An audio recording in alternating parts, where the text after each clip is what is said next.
Jose, and this is an Nclex review covering fluid and electrolytes, and this is part of the series, but this is mainly covering potassium. When it comes down to potassium, what I usually do is relate potassium to the heart.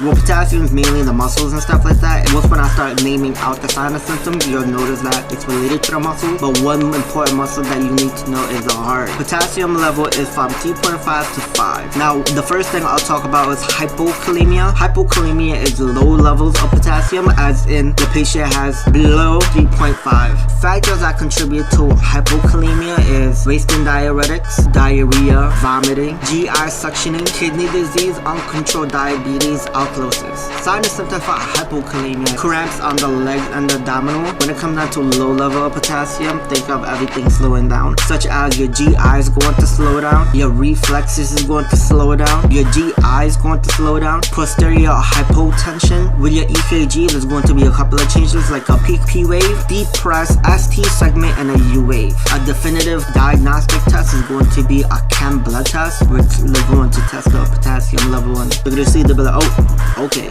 For intervention, you're going to monitor cardiovascular, vital signs. I know you're going to increase potassium in the diet. Aside from that, they're also going to have potassium oral supplement. If it's really, really bad, they're going to give them potassium IV. You need to know is potassium IV, you never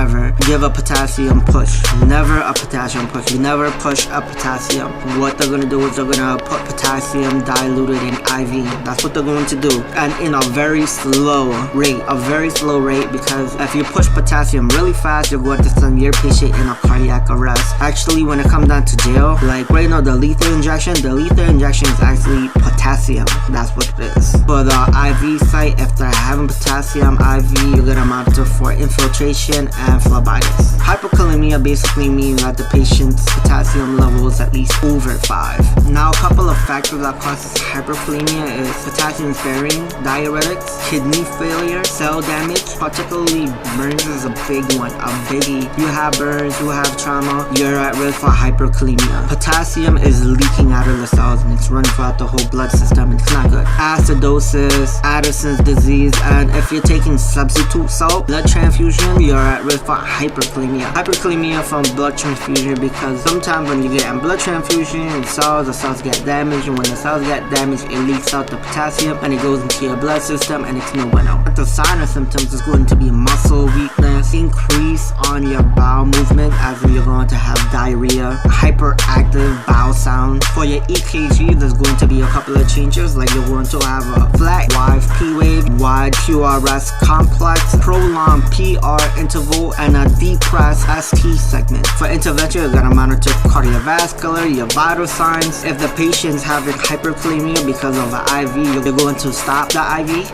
If the patient has renal problems, Electrolyte is basically potassium being removed out of your body by pooping. That's what it is. For really, really bad situation, they're gonna have a dialysis. And one thing that they're also going to give is a hypertonic IV glucose along with insulin, which moves the potassium back into the cell. And that's basic potassium. So I'm going to start working on sodium, because sodium, stuff like that. Sodium I should be done by tonight. Hopefully I can record it by tonight. But aside from that, please like, share, comment, and subscribe. Turn on the notifications so you'll be notified when I upload the next Nclex video, and most importantly, always be happy. Peace.